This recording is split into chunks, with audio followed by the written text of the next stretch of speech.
How to get rid of ivy. Hello and welcome to Videojug. Though ivy can look attractive, when it gets out of control, which it often does, it can look unkempt, damage brickwork and harm trees. Stella Fear, head gardener at Holland Park, London, shows us the best ways to limit ivy or destroy it altogether. Step 1.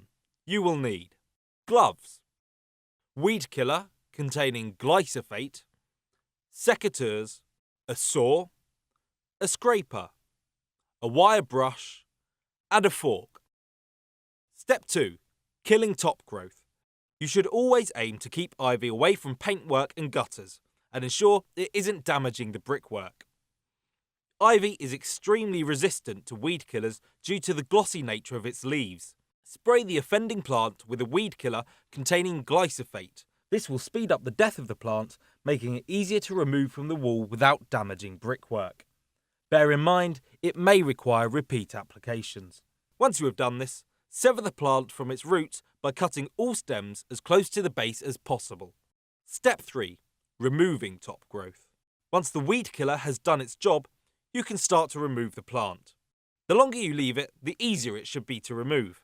Get your secateurs under each stem to dislodge the aerial roots, and then pull the ivy away, being careful not to pull any mortar with it. Aerial roots attached to brickwork are harder to remove. Scrape them off with a paint scraper at an angle of 30 degrees so as not to damage the brick.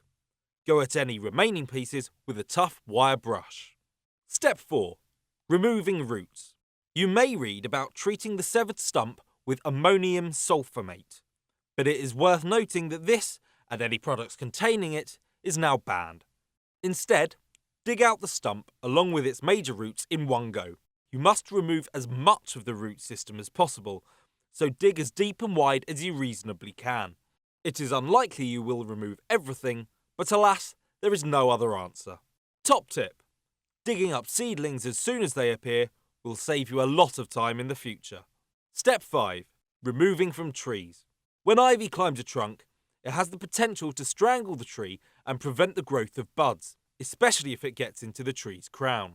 Simply pulling the ivy from the tree is very messy and can damage the bark.